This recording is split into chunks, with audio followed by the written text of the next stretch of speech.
안녕하십니까 전국의 유튜브 독자 여러분, 아프리카TV 시청자 여러분, 여러분과 국내 최신 사건 관련 컨텐츠를 진행하는 김원사건 파일의 김원입니다.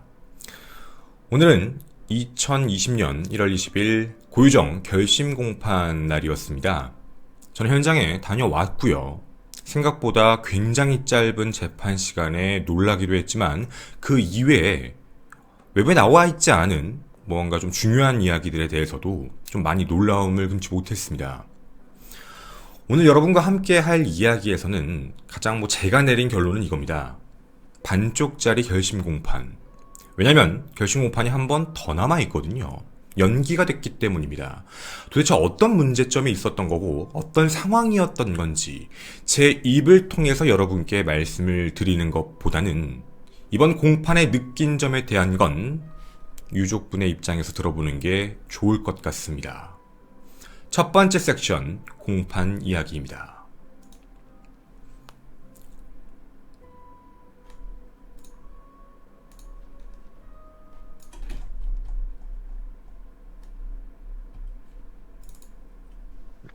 어떠셨는지 그냥 말씀을 해주시면. 네.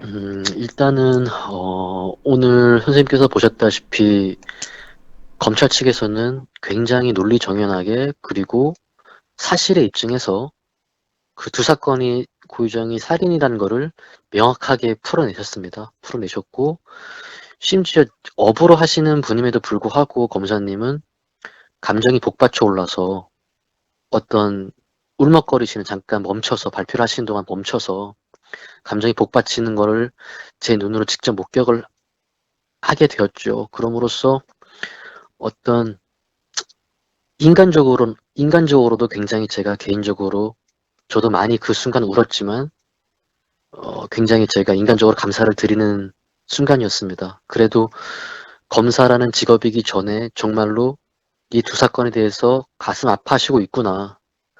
그런 진심을 느낄 수가 있었던 시간이었거든요.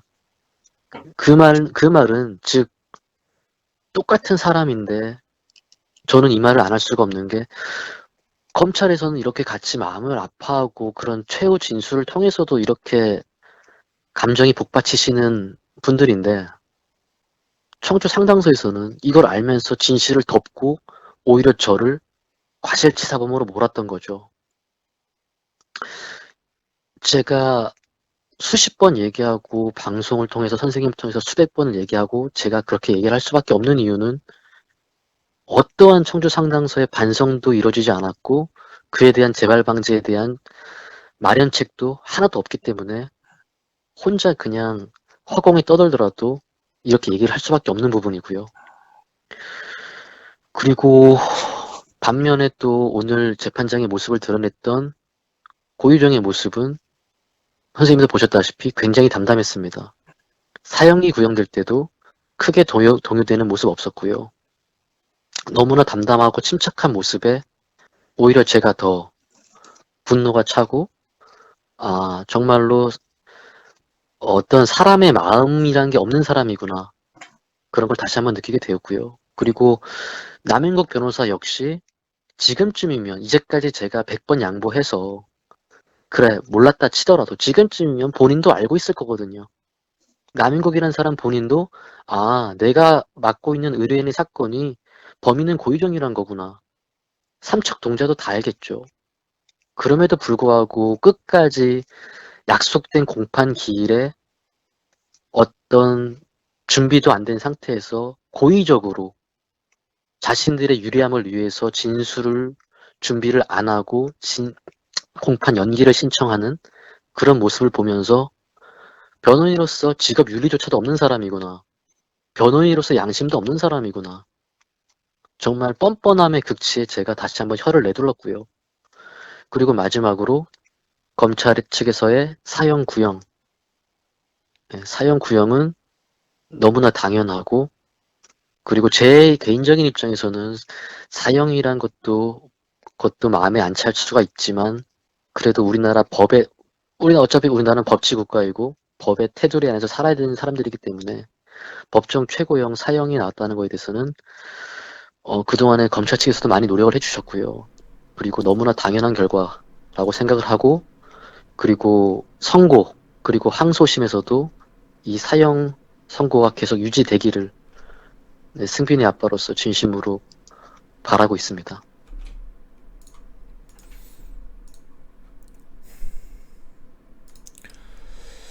자, 여러분은 이 목소리에서 무엇을 느끼십니까?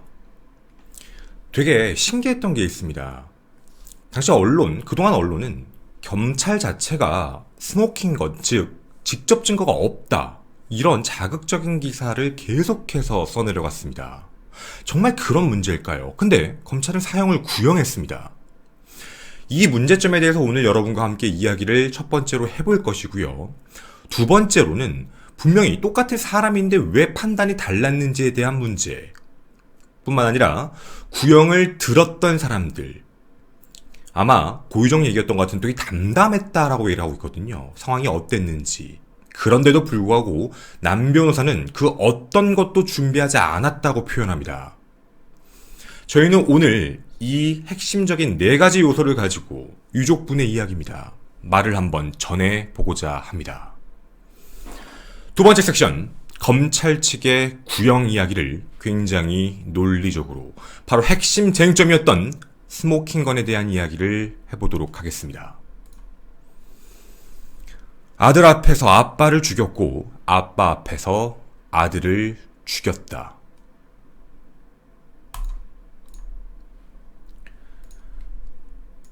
자, 화면을 보시는 대로 검사님은 이런 말씀을 하셨습니다. 피고인 측은 여론이 본인을 질타하고 있다. 사건이 왜곡되었다고 말을 하고 있다. 후회나 반성 없이 거짓으로 일관하고 있다. 하지만 법 앞에 반드시 무릎을 꿇게 될 것이다. 바로 검찰 측 입장입니다. 자, 우리 이 이야기에 대해서 한번 좀 자세하게 설명을 해볼 건데요. 감정적인 것, 정말 그리고 언론이 말했던 스모킹 건, 핵심 증거가 없었던 건지 한번 논리적으로 풀어가 보겠습니다. 살아있어야 억울한 일을 면한다.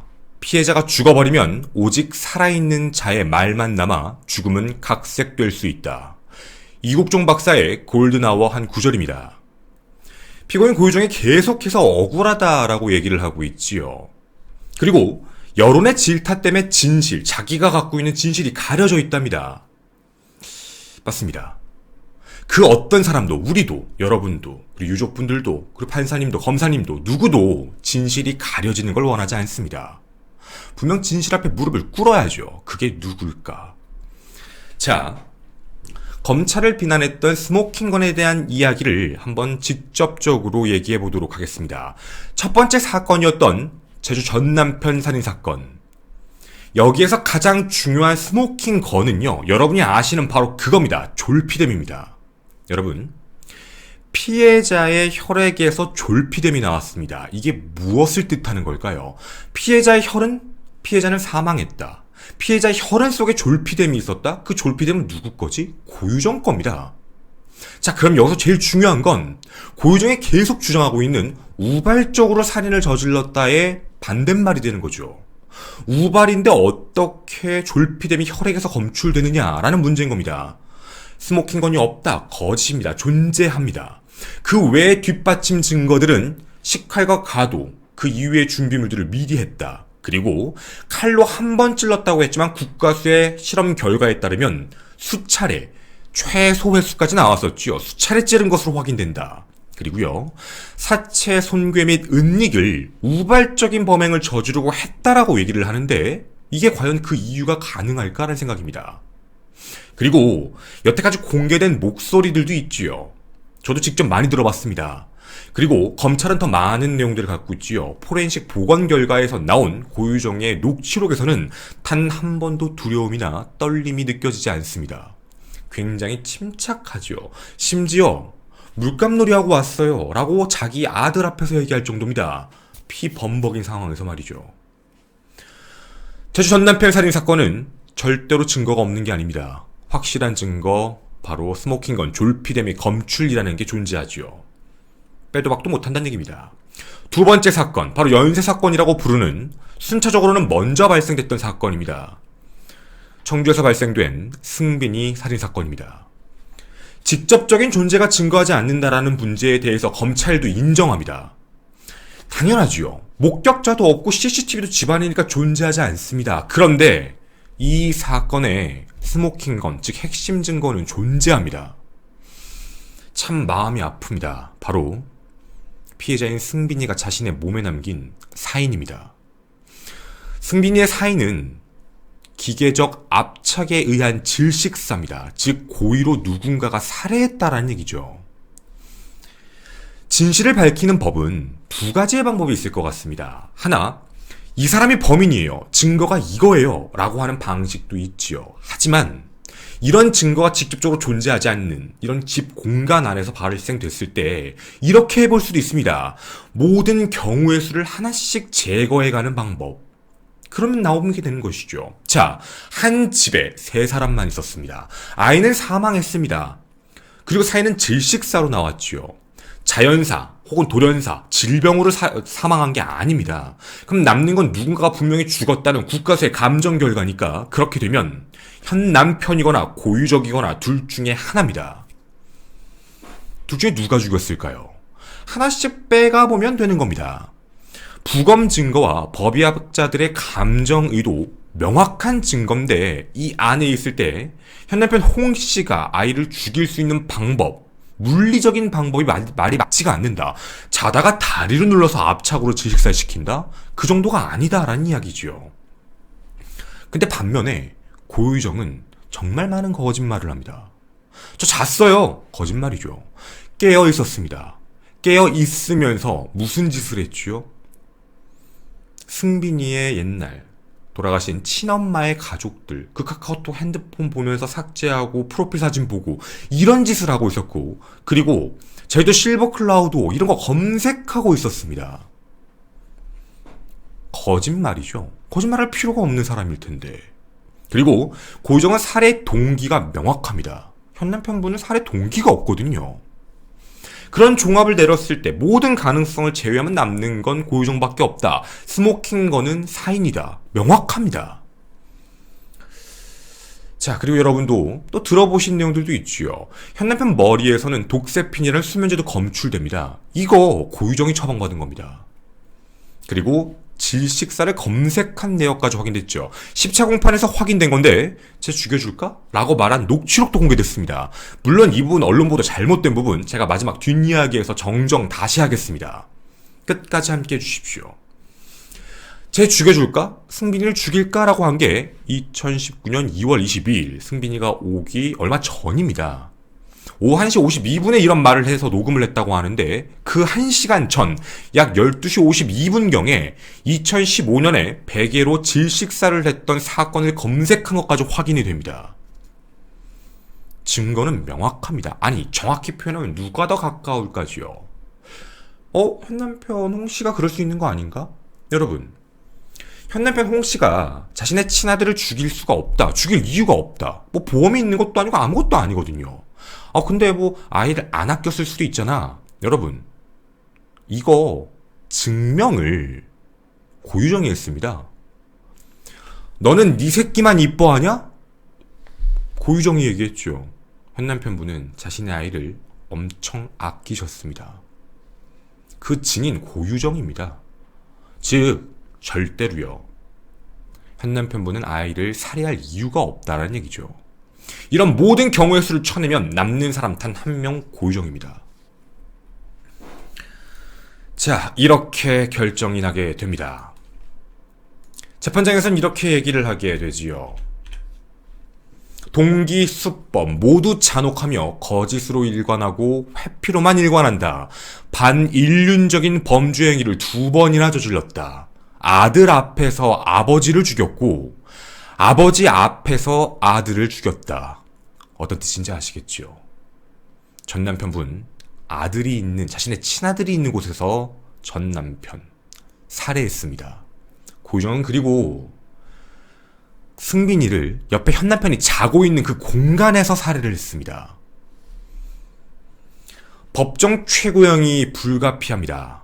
관용과 선초도 무의미합니다. 고유정에게 사형을 구형합니다. 자, 구형입니다. 형이 결정난 건 아니고요. 검찰이 원하는 형량은 사형입니다.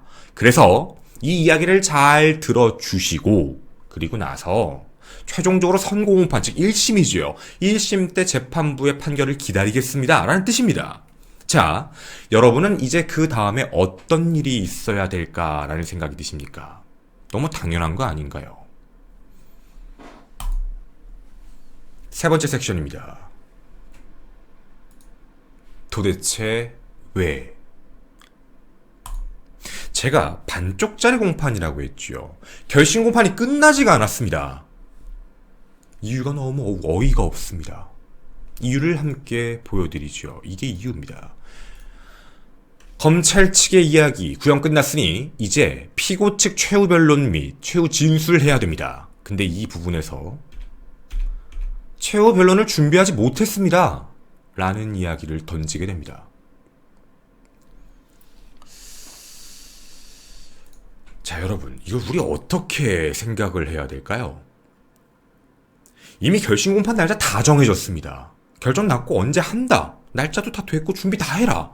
그렇게 얘기를 하고 열었는데 준비 못했습니다. 한번 밀어주십시오. 한 번 더 합시다.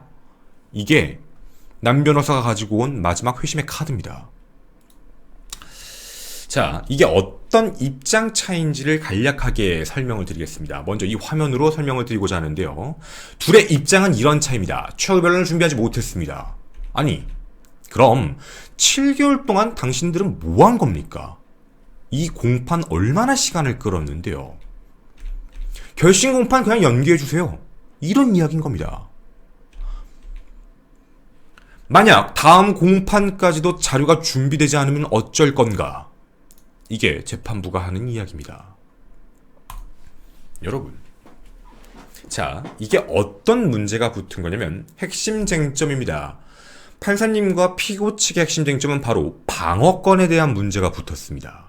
사실 이 방어권이라는 게 우리에게 굉장히 생소한 말이거든요. 어떻게 들으면 좀 어려운 이야기일 수 있습니다.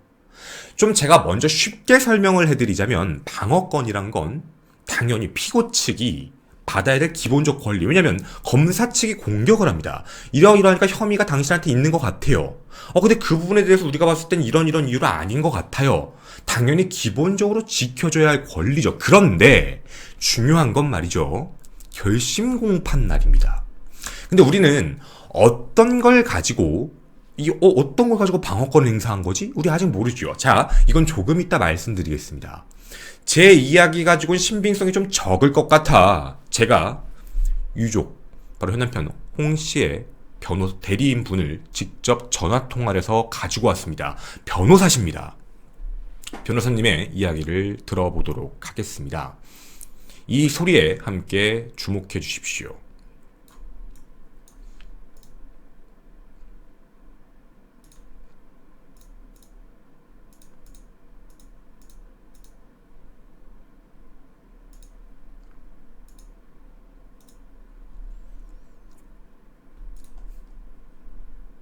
에서 배출된 지위에 있었죠. 이제 발전을 하고 개정을 하고 검찰이 더 위쪽의 지위에 있었죠. 좀 더 지금도 마찬가지겠지만 정보 수집이라든지 증거라든지 그런 건 다 어쨌든 검찰 측에 있는 거니까요.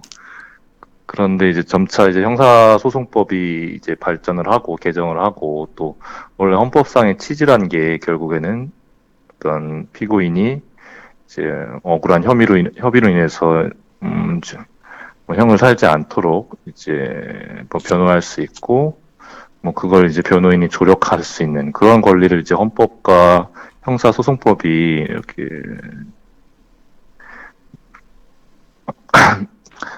형사소송법이 이제 그걸 조력할 수 있도록 지금 규정을 하고 있고 그런 게 점차 이제 검사와 이제 변호인이 서로 대등하게 공격과 방어를 할 수 있도록 보장을 해주자. 그런 게 이제 형사소송법의 취지인데요.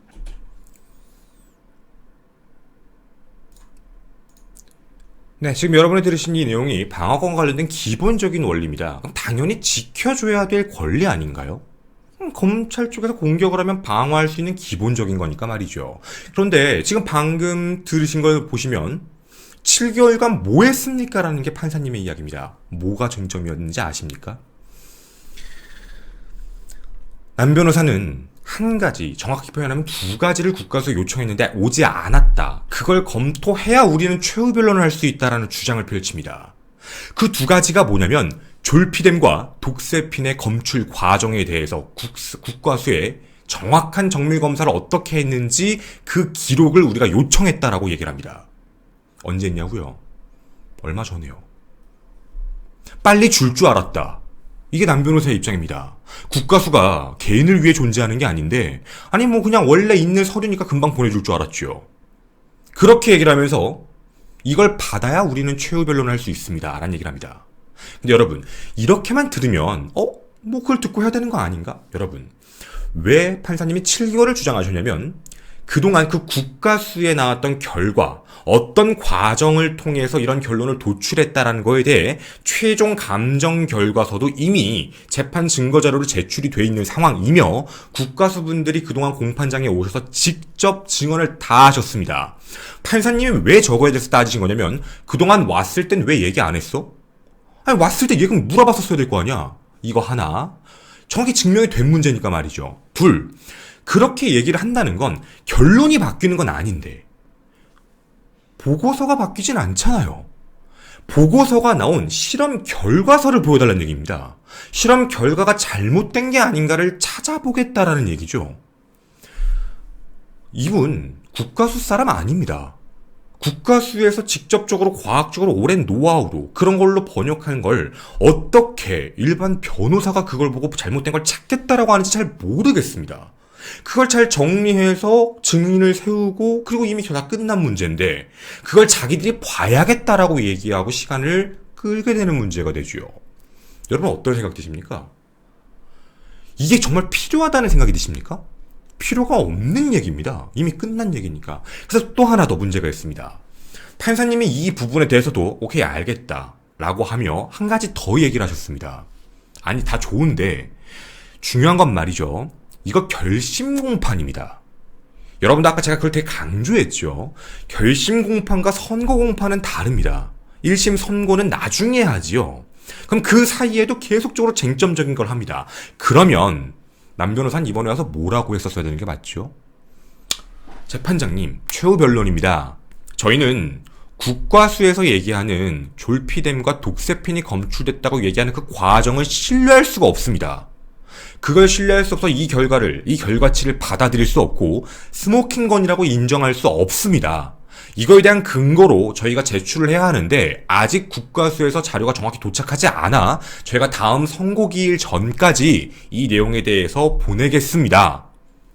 이게 맞는 재판 방식입니다. 왜냐면 이건 결심 공판이 결정이 난 거거든요. 이미 이전에도 판사님이 계속 결심 공판이다. 이제 한다. 이렇게 얘기해서 최후 변론 준비해 와라라고까지 하셨는데 전 해온 게 없습니다. 연기해 주세요. 떼쓰고 있는 겁니다. 판사님이 화내셨거든요. 정말 말도 안 되는 얘기를 하고 있는 겁니다. 혼자서. 여러분 이 상황이 정말 말이 된다고 느껴지십니까? 되게 어이가 없었습니다. 도대체 왜 이런 행동을 할까? 정말 뭔가 준비가 정말 덜 됐나? 이상한데? 근데 이 부분에 대해 변호사님께서 이렇게 말씀해 주셨습니다. 함께 들어보시죠. 이제 재판에서 어떤 피고인이라든지 변호인이 하는 말은 녹음이 되고 또 공판 조서에도 적히거든요. 기재가 되거든요.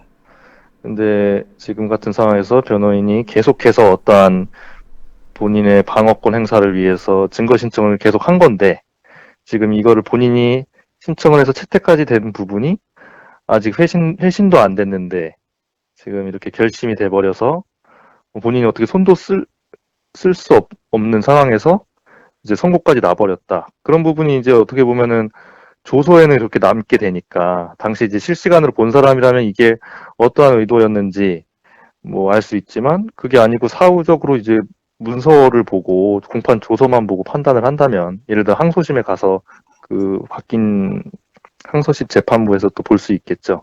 그렇게 본다면은 이제 조서를 보고 이 피고인이나 변호인의 방어권을 보장받는 게 좀 미흡하지 않았나.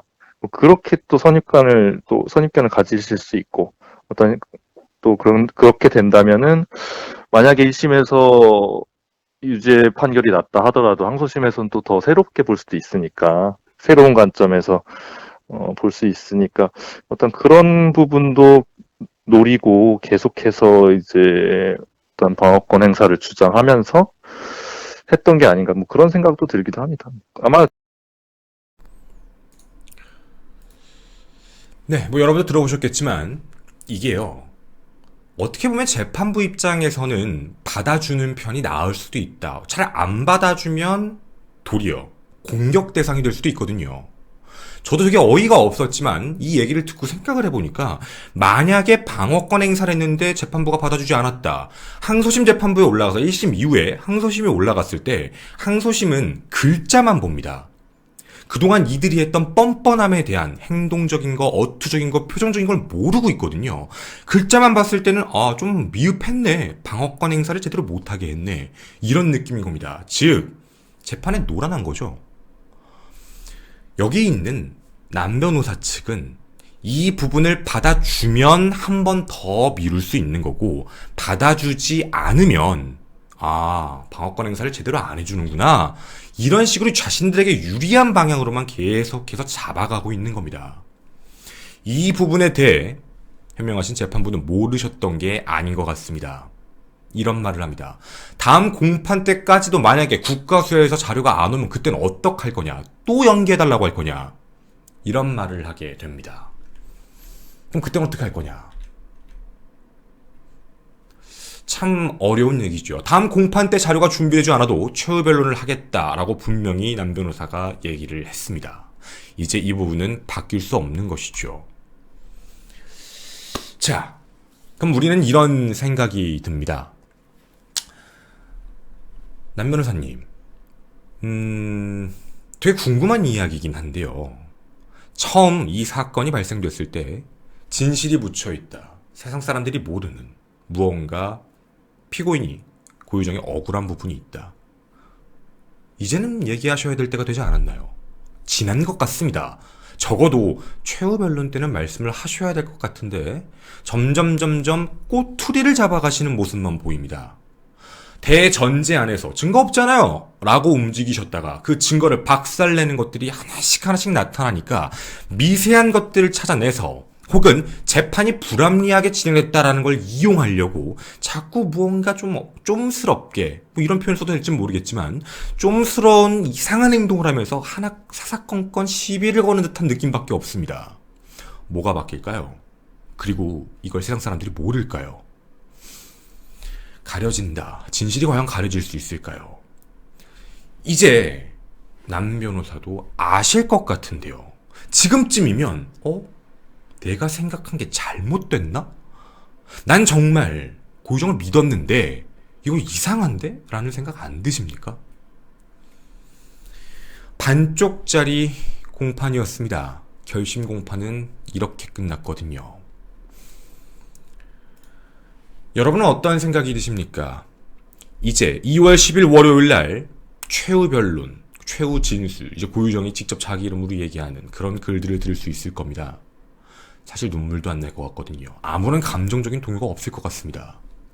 너무 뻔뻔한 거짓말만 하고 있으니 말이죠. 증거도 없고, 그리고 뒷받침만한 근거도 없습니다.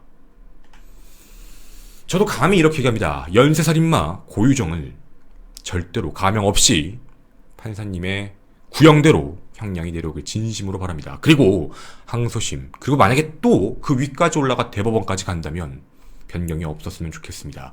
정말 자신의 이익을 위해 반인륜적인 범죄를 저지른 연쇄살인마입니다. 저는 김원 사건 파일의 김원이었습니다. 감사합니다.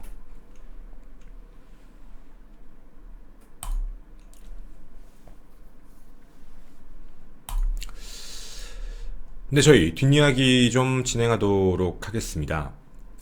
있었던 일들과 관련되어 있는 이야기인데 몇 가지만 좀 말씀을 드릴게요. 뭐 이거는 제가 직접 겪은 일이라 뭐 뇌피셜이다 뭐다라고 하시면 제가 할 말은 없는데요. 일단 하나, 저는 오늘 재판에 갈 때 제가 항상 공판장에 들어갈 때 좀 늦게 들어갑니다. 늦게 들어가면 지각한다는 게 아니라 항상 시간을 1시 50분 정도를 맞춰서 들어가거든요. 뭐 일찍 갔을 때 좀 불편한 게 있어서 그렇게 하는데, 오늘 제가 늦게 들어가고 있는데, 그러니까 그 시간에 맞춰서 들어가고 있는데, 남 변호사님 저 못 보셨나요? 전 남 변호사님 봤는데, 남 변호사님 주최하신 곳에 제가 같이 들어갔습니다. 남 변호사님 혼자 안 오셨고요. 아마 뭐 같은 로펌 회사 직원분이신지 모르겠는데 좌석 번호 35번 그분이요. 네, 그분. 잘 봤습니다. 두 분 대화하시는 거 잘 들었습니다. 오늘 고의적으로 끄셨잖아요. 뭐 편하게 그냥 웃으시면서 말씀하시지 않으셨나요? 오늘 재판 그냥 가는 거. 서류 안 갖고 오셨잖아요. 아무것도. 서류 준비도 안 하셨고 그냥 오셨습니다. 그리고 저는 그 이야기를 들었습니다. 저는 재판이 일찍 끝날 거라는 걸 알고 있었습니다. 아무런 걸 준비 안 하고 오셨으니까 말이죠. 그게 전략이었나요? 근데 저는 이런 생각이 듭니다. 혹시 누가 지시하나요? 본인이 하시는 거 맞나요? 제가 이거에 대해서 근거를 좀 말씀드릴 건데, 오늘 재판 초기에 오늘 여러분도 아셔야 될 게 있습니다. 자, 이제 두 번째 이야기인데, 뒷이야기 두 번째.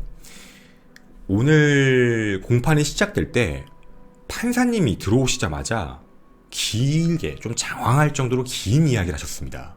그 내용인즉슨 뭐였냐면, 피고 측, 즉 남 변호사 측에서 공판을 미룰 생각하지 말아라, 그 얘기였습니다. 결론은 자꾸 미루려고 하는데 그러지 말아라를 굉장히 길게 얘기했는데, 그 얘기에서 초반입니다. 이 50분짜리 그 공판 안에서 처음에 뭐라 그랬냐면 이런 표현을 했어요. 표현 자체를, 자기들이 이 부분을 확인을 해봤는데 체크를 조금 더 해봐야 될 게 있다. 그러니까 자신들이 이 내용을 확인해 봤을 때의 차이점? 결심 직전에 선고 공판에 대해서 부탁을 했던 거니까 갑자기 말을 바꿨던 문제였거든요. 좀 신기했습니다. 뭐라고 했냐면, 처음에 중요한 건 수면제를 먹였냐 안 먹였냐 라는 문제를 충분히 검토하지 않았기 때문에 최후 변론하면 방어권이 침해되는 것이다 라고 남 변호사가 주장을 했습니다. 여러분, 이거 말이 아다르고 어다르니까 잘 들어주십시오. 수면제를 먹였냐 안 먹였냐를 중요하게 얘기했습니다. 이게 재판 시작되었습니다. 근데요, 이 재판 끝날 때 거의 마지막에 남 변호사가 얘기할 때 뭐라고 하셨냐면 이런 표현을 했습니다. 졸피뎀이 검출된 과정에 뭔가 섞여 있다라고 얘기하는데 그게 의심스러워서 확인해 봐야 된다. 그래서 그 내부 자료를 달라. 그걸 확인하기 위해서다 라고 하거든요. 말이 다릅니다. 먹였냐 안 먹였냐를 체크해야 된다는 건 국가수에서 나오는 그 자료가 그렇게 중요한 건 아니거든요. 먹였냐 안 먹였냐에 대한 관점은. 근데 처음엔 그렇게 얘기했다가 뒤에 가서는 국가수가 실제로 실험 테스팅했던 걸 봐야겠다라는 입장이었습니다. 당장 50분 안에 있었던 그 짧은 공판 내에서도 이야기가 달라요. 그래서 느낌이 준비를 안 하신 것 같거든요. 그냥 상황에 맞춰서 일단 공판을 미루겠다라는 느낌으로만 오신 것 같습니다. 뭐 그렇게도 얘기하신 걸 들었고, 누가 지시하나요? 본인 생각 같지는 않아서 그냥 여쭤보는 겁니다. 이거 저만 의심하는 게 아니거든요. 본인 얘기가 누구의 얘기를 들어서 그냥 전달하는 느낌밖에 저희한테 와닿는 게 없습니다. 정말 이상하죠? 그리고 이제 세 번째 이야기로 말씀을 드릴 건 검찰 측에서 공개한 자료에 대한 이야기입니다. 고유정은 이걸 듣고 보고도 뻔뻔하게 가만히 있었습니다. 사형이라는 말을 들었을 때도 덤덤하게 있었거든요. 자, 오늘 공개한 첫 번째 CCTV 영상은 전 남편분, 돌아가신 전 남편분, 그 전 남편분의 CCTV 영상이었는데 외부에 한 번도 공개되지 않았습니다. 그 CCTV 영상은 뭐냐면 제주 서귀포시에 있는 그 콕타운, 이제 아이와 만나기로 했던 그 장소의 주차장인데 아이를 만나는 그 순간이 촬영되어 있습니다. 영상 두 개가 있었는데요. 하나는 사진이었고 굉장히 마음 아픈 영상이었어요. 감정을 이입하지 않고 객관적으로 보려고 해도 아버지의 마음이라는 게 어떤 건지 정확하게 와닿았어요. 멀리서 주차장에서 저쪽에서 고유정이 이제 아이와 이렇게 서 있는 모습이 있고, 그거를 보신 이제 고인께서는 다가가지를 못하십니다. 차근차근 천천히 하면서 약간 이렇게 옆으로, 그러니까 직선으로 가시는 게 아니라 옆으로 이렇게 조금 도시면서 천천히 가셨고, 그 안에서 대화는 상상해 볼 수 없겠지만 우리 여기서 중요한 게 하나 있습니다, 여러분. 전 남편분은 2년 만에 아들을 만났거든요. 2년입니다. 아들 제발 만나게 해달라고 그 전에도 계속 고유정한테 문자를 보냈는데 고유정이 다 무시했어요. 그래서 결국에는 법원의 힘을 빌려 드디어 만난 게 2년 만입니다. 아이는 하루가 다르게 크거든요. 2년 만에 만난 아이가 얼마나 좀 낯설었을까요? 아니면 너무 반가웠을까요? 어색했을까요? 어쨌든 아이가 그렇게 훌쩍 커버린 건 어떤 감정이었을까요? 그런 아이를 보고 아이에게 다가가서 몇 마디를 하고 아이를 이렇게 듭니다. 드시고 이렇게 팔 쪽에 이렇게 안으시는 장면이 확인이 되는데요. 그게 첫 번째 CCTV 장면입니다. 근데 여러분 아시나요? 전 남편분은 그곳에서 자신을 삼촌이라고 했습니다. 자기를 아빠라고 할 수 없거든요. 왜냐면 고유정의 친아들, 전 남편의 친아들, 그 아이는 현 남편 홍 씨가 자신의 아빠인 줄 알고 있습니다. 친아빠. 그러니까 당연히 아빠라고 내가 아빠야 라는 말을 할 수가 없는 거죠. 삼촌이야 라고 하고 그렇게 아이를 안고 그렇게 바라봐야 되는 아버지의 마음이었을 겁니다. 그리고 나서 두 번째 CCTV 장면이 뭐였냐면 아이를 내려놓고 차 쪽으로 갑니다. 그게 선물을 줬거든요, 아이에게. 그러니까 선물을 이제 넣는 장면 뭐 이런 거였는데, 그렇게 선물을 주고 다시 아이를 아이를 한시라도 놓고 싶지 않으셨던 거죠. 2년 만에 만난 아이니까. 그 아이를 이 목마라고 하죠. 아마 저는 잘 모르겠지만 아이가 있는 아버지들은 꼭 많이 해보고 싶었던, 아버지가 되면 꼭 해보고 싶다라고 생각하고 늘 하고 다니시는, 왜냐면 더 크면 못하니까 이제 그런 게 있다고 하더라고요. 그래서 목마를 이렇게 하시면서 이제 그 타운으로 가는 장면이 나와요. 그 아이가 좋아하는 그런 이름 얘기할 수도 없어. 그 이제 놀이동산 같은 그런 데 가는 게 나오는데, 가는 장면을 CCTV를 확대한 사진을 공개를 했습니다. 웃고 계세요. 아이를 이렇게 잡고서 아이는 목마를 타고 있고 환하게 웃고 계시고 있거든요. 무거웠을까요?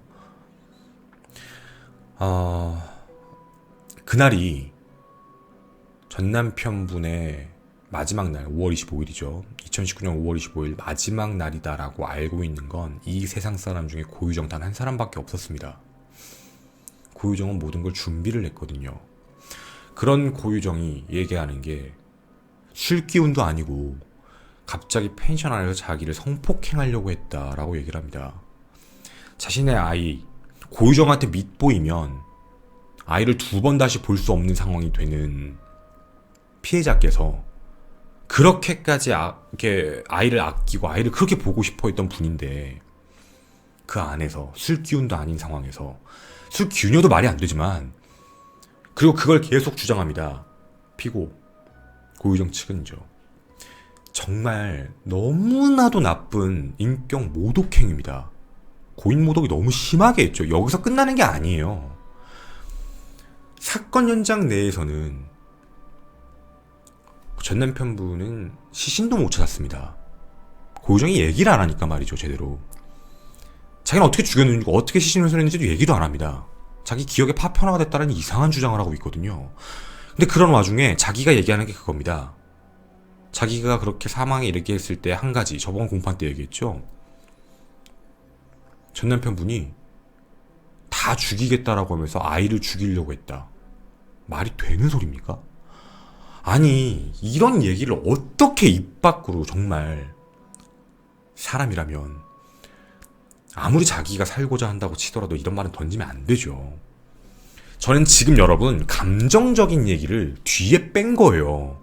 앞부분에 얘기하면 또 감성팔이 한다고 할까봐 앞부분 검사님이 말씀하신 건 정확한 스모킹건의 증거를 가지고 얘기를 한 거예요. 여기는 감성이거든요. 감정적인 걸 전달해봐도 얘는 정말 이상한 애예요. 고유정 정말 이상하죠. 천벌을 받아 마땅한 애가 맞아요. 정말 마음 아픈 영상이었고, 검사님도 추 이제 구형하시면서 울먹이셨어요. 그게 그럴 수밖에 없는 이유가 이 사건을 직접적으로 맡으셨고, 그리고 우리가 공개하지 못한 자료들이 굉장히 많을 거예요. 그리고 그분도 누군가의 아버지잖아요. 근데 그걸 철저하게 거짓말하고 모른다고 얘기하고 숨기면서, 그러면서 그냥 자기한테 불리한 건 기억에 파편화, 자기가 뭐 한 건 막 반박하고, 얼마나 어이가 없겠어요. 그 모든 상황이. 그리고 굉장히 긴 시간이었습니다. 장장 7개월간 이 공판을 끌고 왔던 거라서 힘드셨을 거예요, 분명히. 이 말도 안 되는 사건에 대해서. 그리고 승빈이 이야기를 하실 때도 굉장히 마음 아파하셨어요, 검사님이. 그래서 그거 말씀하실 때도 굉장히 많이 우셨고, 그 이야기를 할 때도. 그리고 승빈이 사건에 대한 부분에서도 정말 끔찍한 거예요. 이거 그냥 감성적인 뒷이야기니까 얘기할게요. 고유정이 얼마만큼 악마 같은 애냐면, 현남편문을 재웠죠. 그 전부터 다 계획을 했잖아요. 문자 보내놓고 잠버릇 있다고. 그리고 그런 검색도 하고, 어떻게 질식사 시키는지 베개로 다 검색해놓고 독세핀 들어있는 걸 수면제를 해서 재우고, 아이 온지 이틀밖에 안 되는데 얼마나 끔찍한 얘기인지 아세요? 이제 그 뒤에 얘기를 한번 해볼까? 우리 알고 있는 거. 현남편문의 전 부인, 그러니까 외갓집이죠. 승빈이의 외갓집에 있는 사람들의 그 사진을 보면서 하나씩 보면서 삭제를 했다고, 고유정이. 살해 이후인 걸로 추정되고 있는 시간이죠. 그럼 그 중간엔 뭘 했을 것 같으세요? 너무 끔찍하지 않아요, 여러분? 애가 소리를 지를 수도 있고 남편이 깰 수도 있는 그 상황 안에서 남편이 옆에 자고 있는데 애를 죽인 거예요. 그냥 그리고 떨지도 않았어요. 아이 현남편분이 깨져서 너무 놀랬을 때, 아이를 이렇게 데리고 왔을 때 소방관이잖아, 살려봐, 이런 얘기를 했던 애예요. 그게 고유정이에요. 이걸 우리가 어떻게 받아들이고 어떻게 생각을 해야 될지 진짜 철저한 악마예요. 너무 심한 악마. 한 남편분이 보고 있진 않지만 네 옆에서 정말 자기 말대로 있잖아요. 쟤 죽여줄까? 정말 이 상황을 생각해보면 정말 악마 같은 애예요. 사람 아니에요. 정말로. 정말 끔찍한 얘기죠. 그리고 저희가 이 사건을 바라보면서 마지막으로 여러분한테 꼭 부탁드리고 싶은 건, 또 고유정 사건이야? 이거 왜 이렇게 길어? 왜 자꾸 그래? 너무 길잖아. 여러분, 이 이야기를 한번 들어주시면 감사하겠습니다.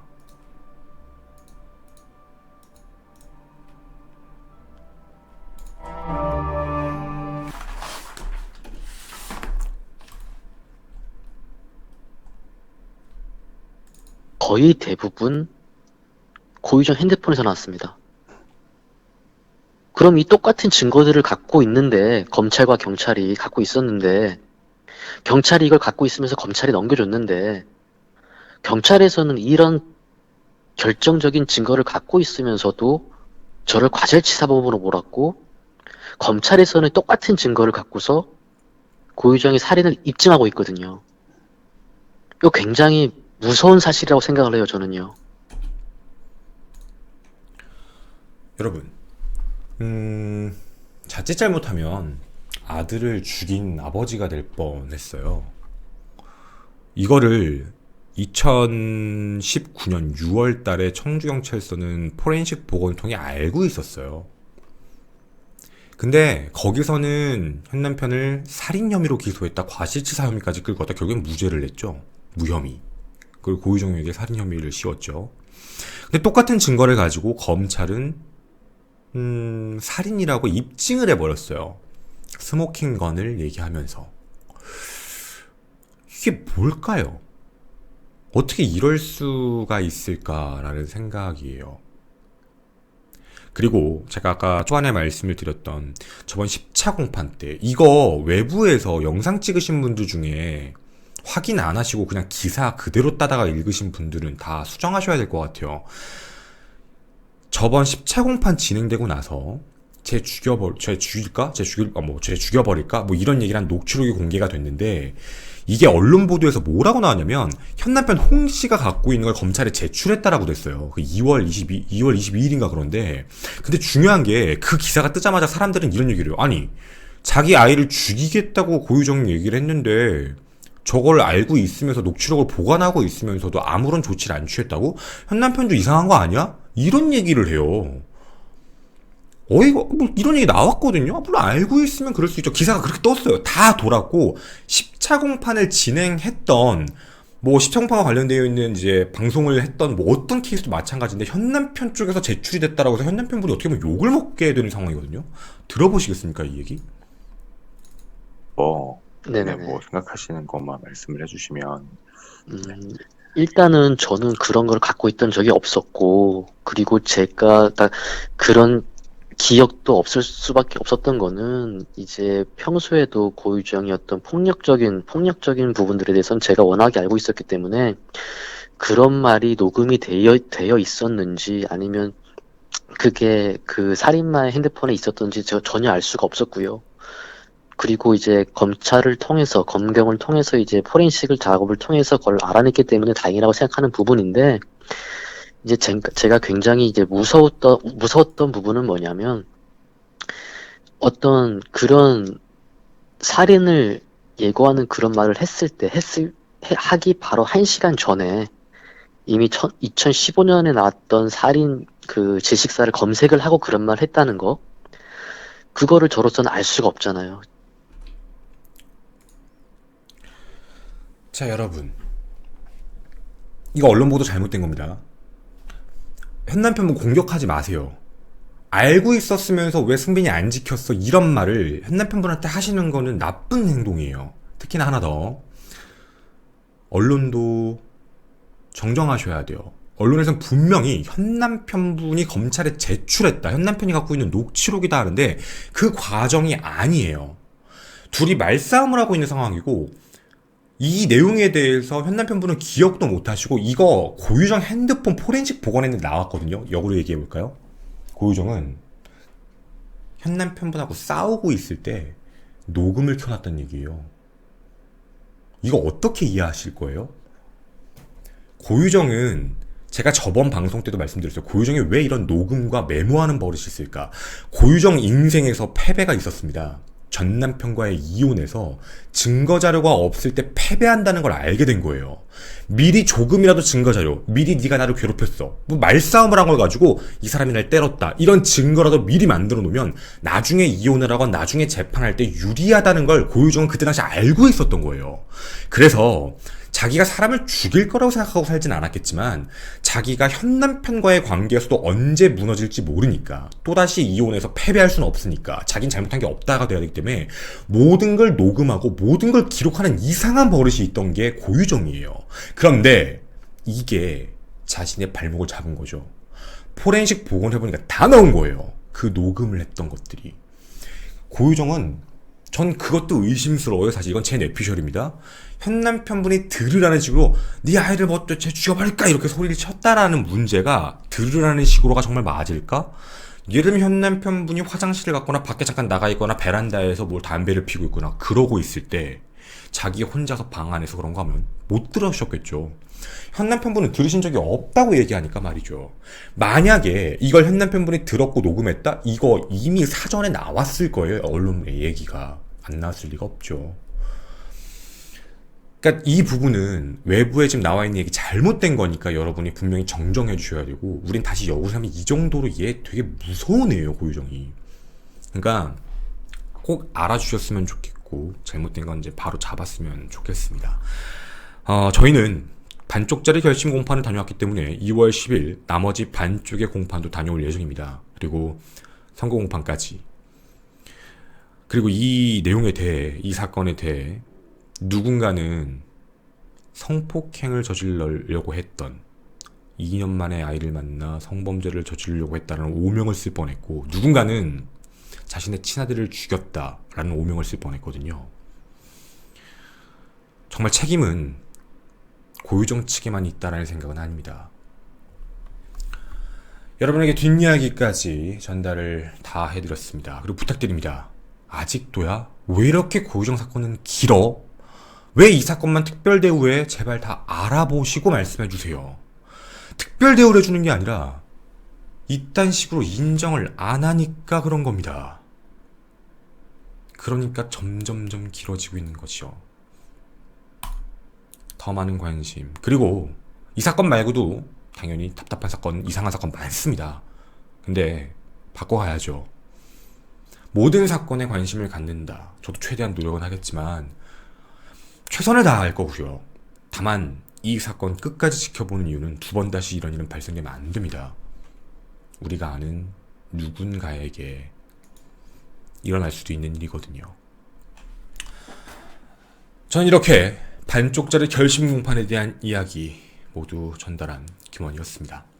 감사합니다.